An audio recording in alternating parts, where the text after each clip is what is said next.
Right, it should work now. Greetings, everybody. Oh, now it's saying.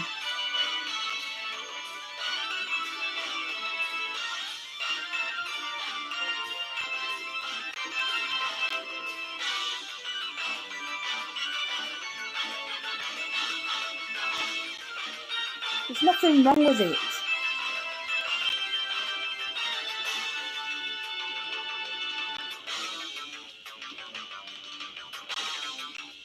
It's fine, okay? It's fine.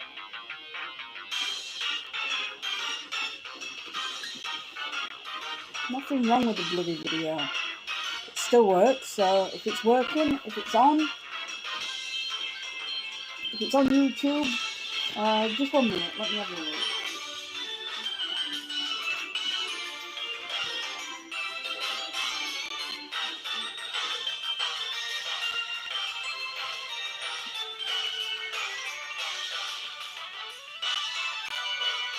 YouTube. 1 minute, I'll see if it's working. Because Streamlabs are not well popular in my opinion.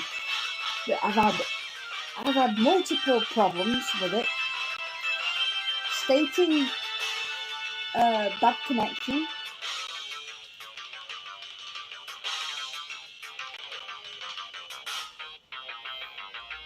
and other things.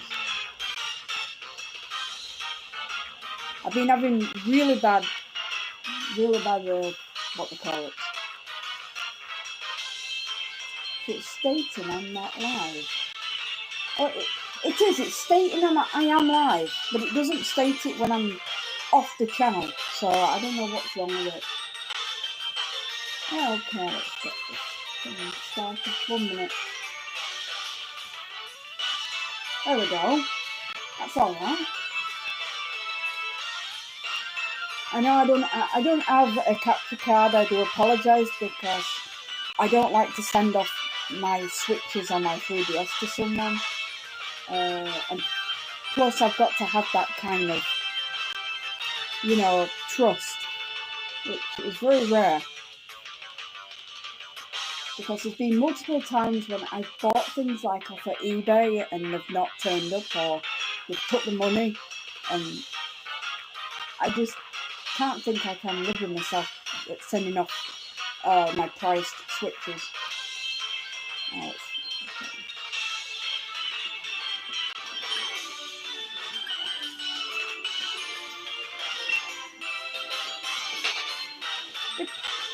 I mean, the stream's working alright. The stream's fine. It's just...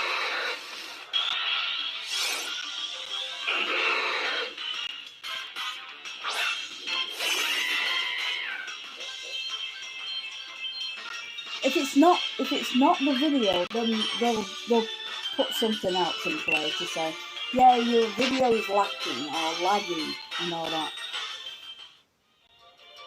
I mean, I tried streaming with Mobcrush, and they didn't even notify me that my stream wasn't live. So I was like, I clicked live. I was like, I should check the stream, see if it's working. And unfortunately, the stream wasn't working for some reason, and they didn't even notify me why the stream wasn't working.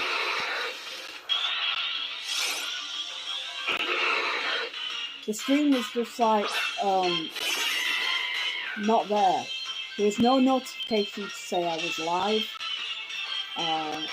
because I put it onto the YouTube channel, and nothing, not even one thing came up and said, oh, by the way, your stream isn't live.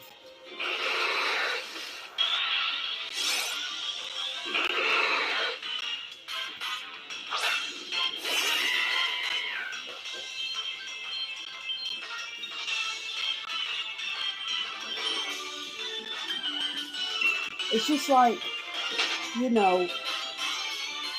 with my iPhone, oh, come on, don't do this.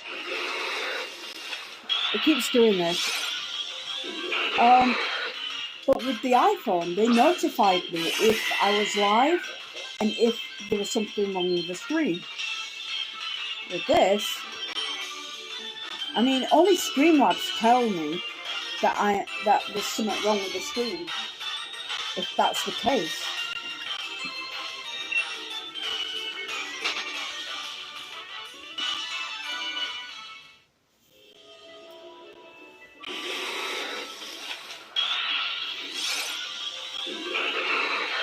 But with Mobcrush and Omelette, they don't tell me if I'm live or not.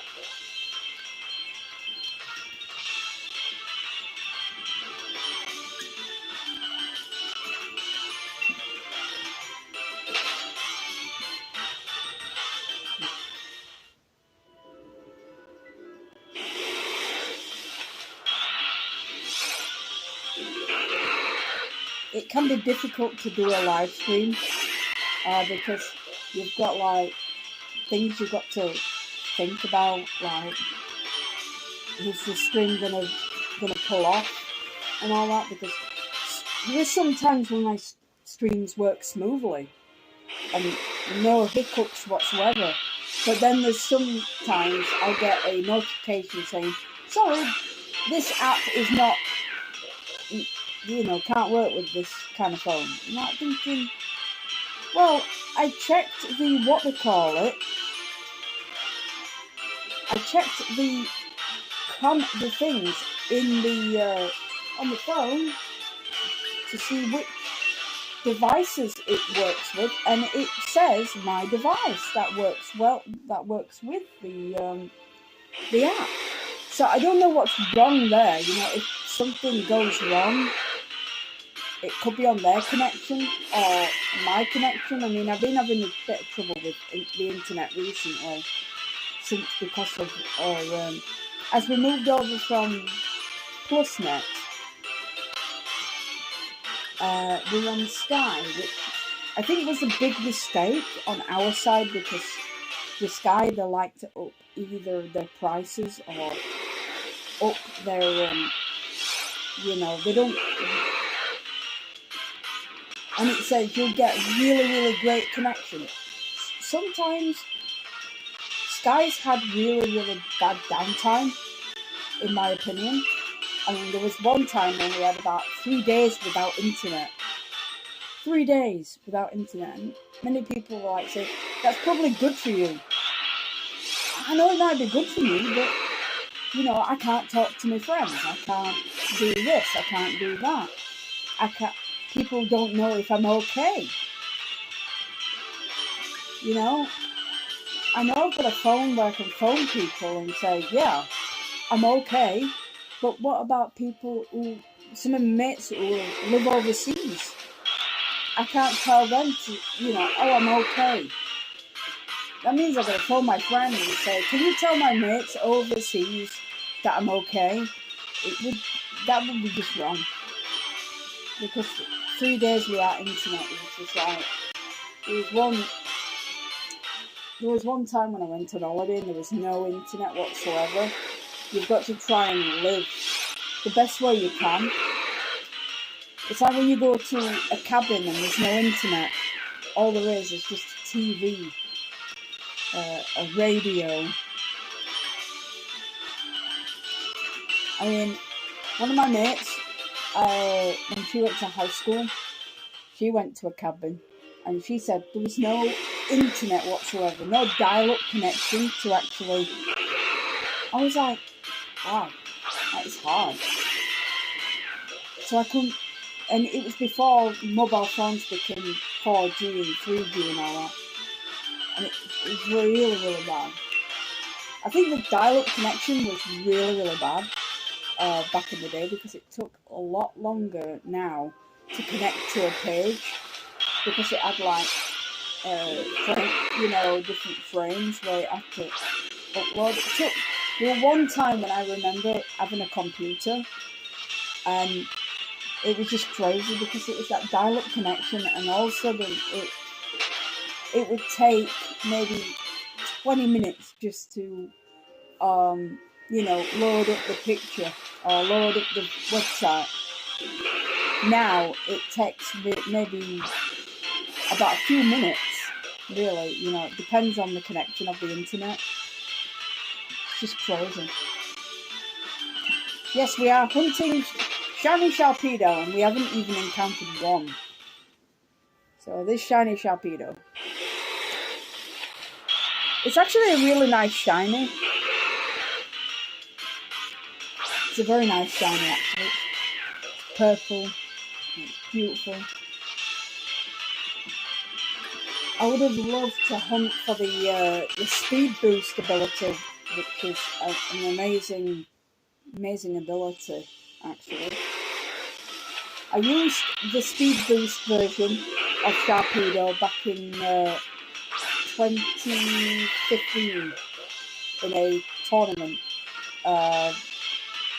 It was a Halloween tournament, if you can remember, called the Spooky Cup, and I ran Sharpedo at Trevenant, and it did really well, actually. It was just a normal Sharpedo with speed boost. With, I think it had. Now I can't remember the moveset I ran. I know I did run Ice Fan. You know, so I could get a few freezes into play.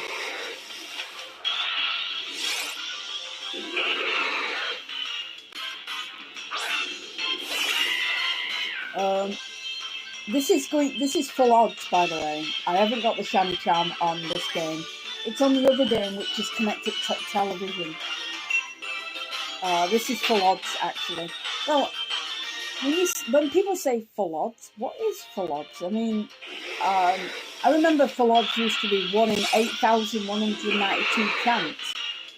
I mean, now it's about just over 1,000. 1,065 chance, I believe. Because they've changed it that many times. People say, shiny Pokemon are becoming too easy.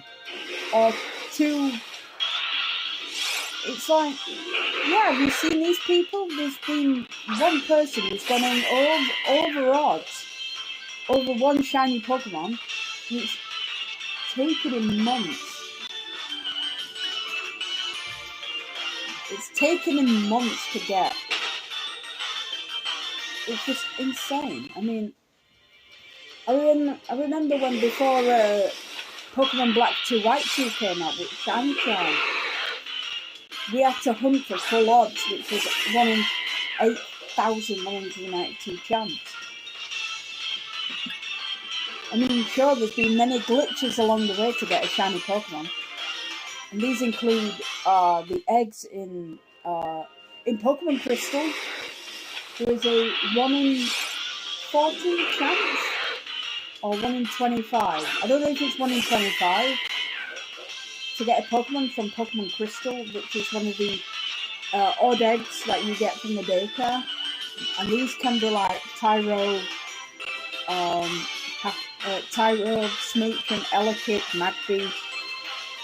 I think I'm missing one. Pichu and Igglybuff, which can all be shiny. But also they invented the cloning method in Pokemon Gold, Silver and Crystal. It's insane.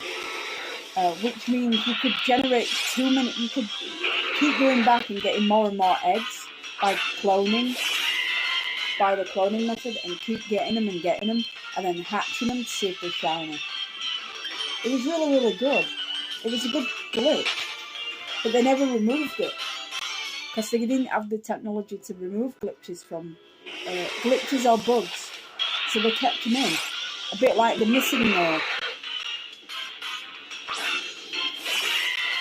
I mean, you can still get missing node through max raids, and these give you like maybe 99 Master Balls, 99 this, that. Even they added the Mega Stones in, which I don't have, but I have a really high chance that we could end up getting Mega Stones for Crown Tundra. I mean, we've already got Kangaskhan, Pinsir, Heracross, which can all potentially Mega Evolve, as well as Sharpedo. Sharpedo's amazing. I like it. I never used it in the Spooky Cup. I never used its Mega form, because you weren't allowed to use the Mega form of Sharpedo. It was just like normal Pokemon, but they had to be bred and caught in Pokemon Omega Ruby, Alpha Sapphire, X and Y. But now it's changed. You can send over Pokemon from the old Pokemon games, and you remove all their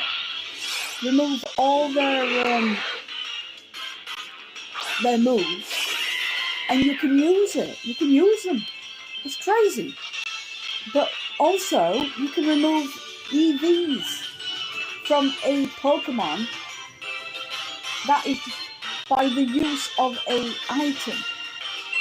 Well, like a payment kind of thing. You'll find the woman in the workout seat in the Isle of Armor. It's just insane. It's really, I mean, plus you can actually max, use max mushrooms, even if a Pokemon can't Gigantamax, or is it Dynamax as well? No, Dynamax is already there, but Gigantamax, like, if you've got a level 1 Bulbasaur, and then bring it over to a Venusaur, you've got yourself a Gigantamax Venusaur right there. Training Pokemon for a team is becoming more and more efficient, more easier for people to get into Pokemon, to get into VGC. Breeding has become more easier. Now training a Pokemon has become more and more, that people are going to be into it, get into Pokemon, VGC, and play it. It's worth it. I mean, I can't believe it that they've done this. Pokemon. But there's one thing I do wish that the Isle of Armor story would have been a lot longer. I would have loved to see the backstory of Kubfu. A lot more information. I would have loved a lot more information on Kubfu. Like the story behind it. I just hope the Crown Tundra has a lot more to give. Like a lot more story. I know we've got like the 3 legendary birds in Calyrex, but then I want to see the backstory of Regidrago and Regieleki. They might put puzzles in, like they did Generation 3. This person is stating that you do need a Wailord and a Torkoal. Or Relicanate, what they call it. But also bringing over the legendary 3. All the legendaries are in it.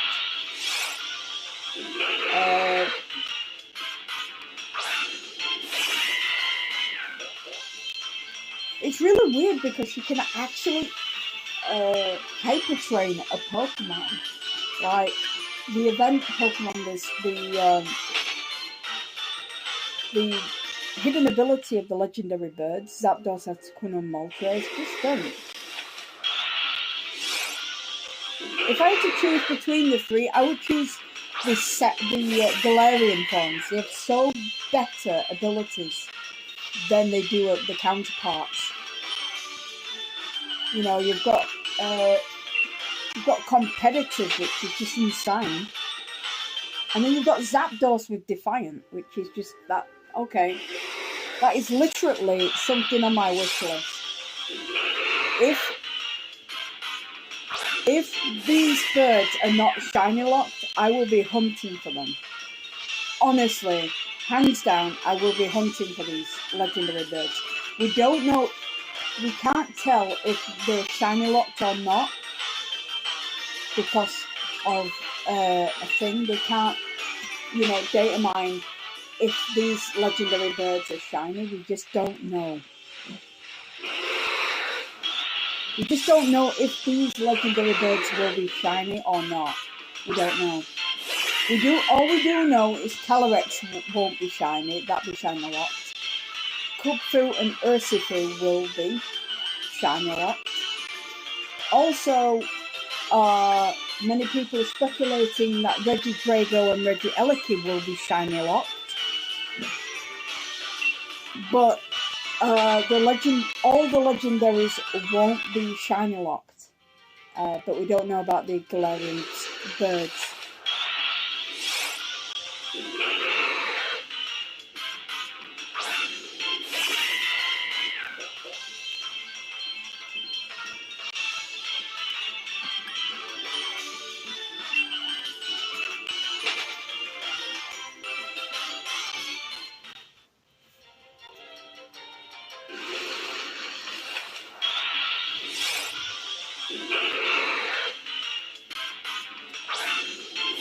I've actually played Pokemon nearly all my life. Well, not all my life. Since I was 15, I started playing it. It was in... Well, was I 15? Yeah. Pokemon came out a year later after the America. They got the games in 98. We got the games in 99. So we had to wait. I think it was about...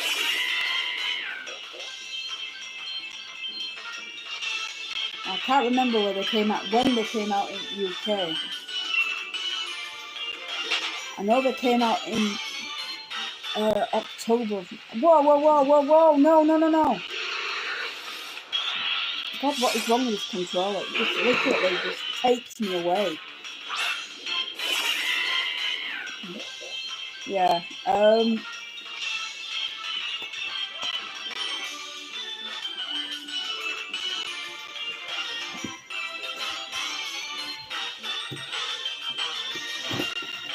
minute. I'll be back. What?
I do apologise for that.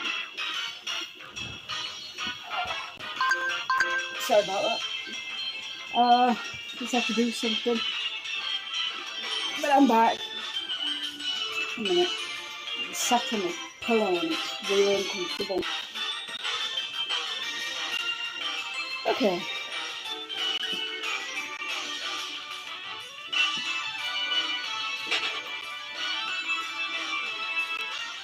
Yeah, so there's no real evidence if there's shiny locks, but we do know Calyrex will be shiny locked. It won't stop us It's actually the first mythical well, no, Mew, but it's the first ever mythical Pokemon to be caught without the use of a glitch kind of thing. But Celebi was already in the game of Pokemon Crystal. All you could do was just, because it was only available in Japan with the use of a mobile adapter. Now, you don't need one. You don't need the mobile adapter because they've already put it in, they've coded it in, which is amazing.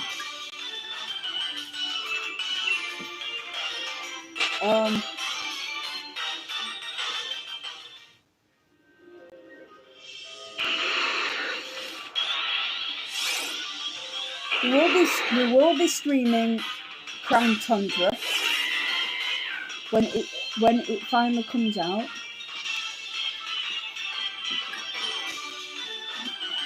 See how it goes.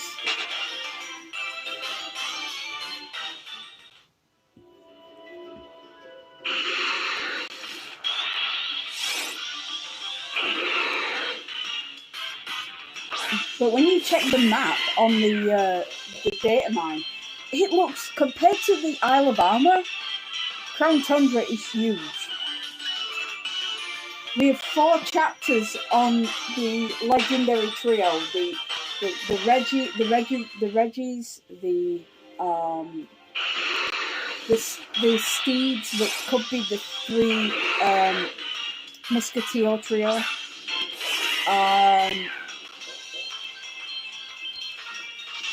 I think something else, and I can't remember. But it states that there's 4 chapters, which is kind of cool.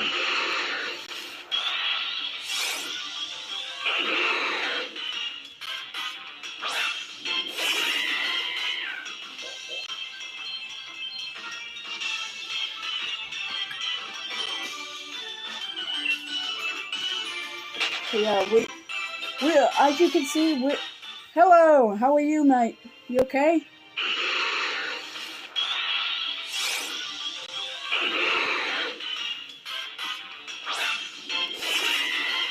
I'm still waiting for Crown Tundra. I'm hoping we'll probably get some information maybe next month or month after that. I just hope so.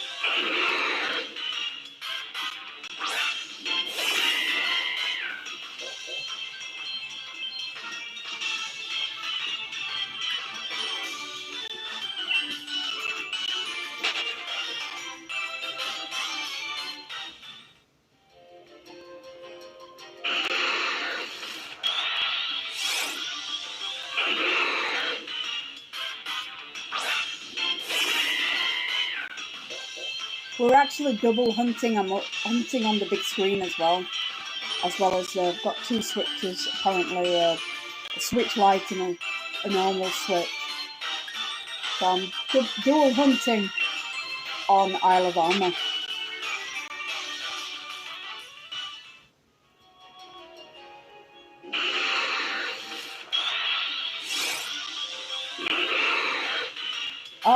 It's alright, because it's more easier for me to actually it's more easier for me because I'm triple hunting as well.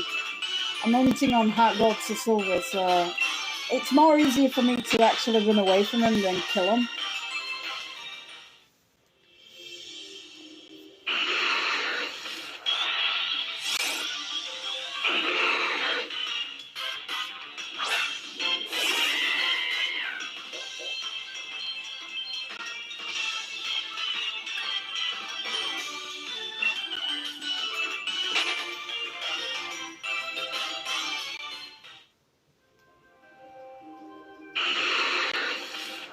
I mean, we'll get it eventually. It's just, you know, it's a...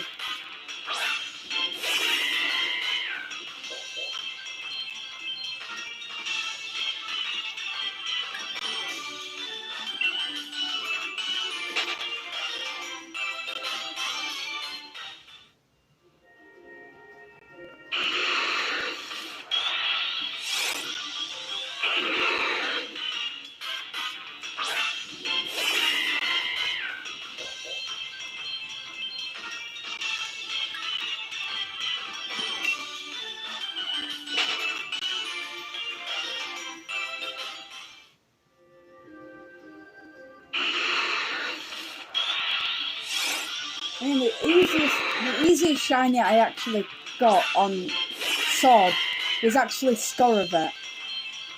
And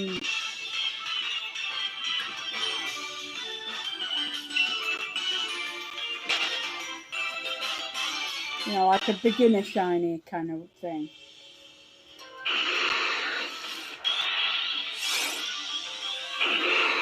And that was on that was actually route. That was the first route on Sword and Shield. I mean, many people are like saying, "Oh, there's no shinies on Route 1." That's actually false. That is actually false. There is shinies on every single route. If many people tell you to say, "Oh, there's no shinies on Route 1," there is. It's just sometimes you've got to get really, really lucky. Oh, nearly broke my controller then. Oh boy.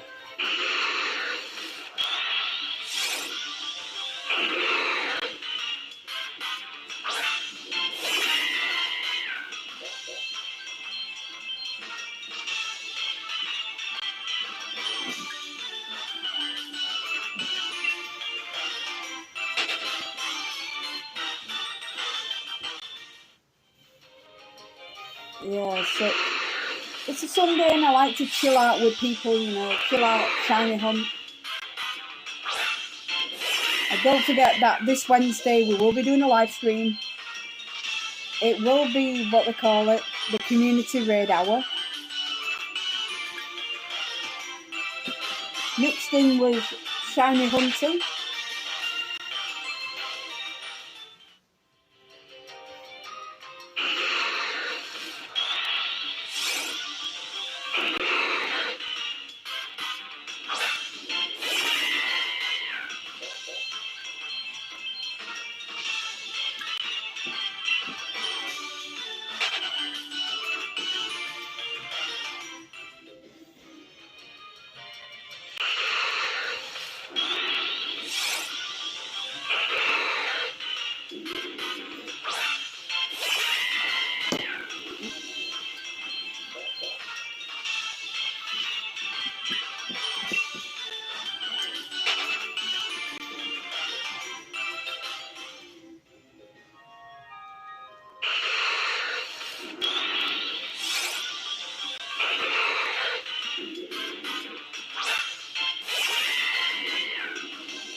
Yeah, you can actually, you know, once you've bought the Isle of Armor, right, you can use different accounts on the switches that you bought the Isle of Armor. You can do a different profile, actually, and you don't have to rebuy the actual Isle of Armor, which is kind of cool.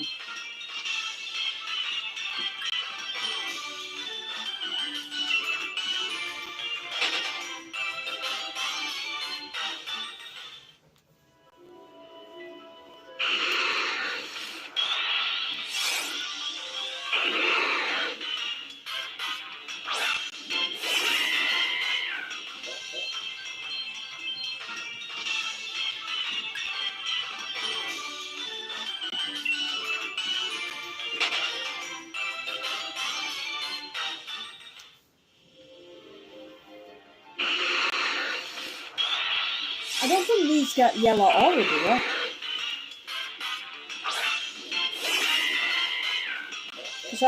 because even though on the previous hunt, where I hunted for over 500 sandow, which is kind of rare, not even battled against a yellow oral sharpedo. I might have, but I can't remember if I have or haven't.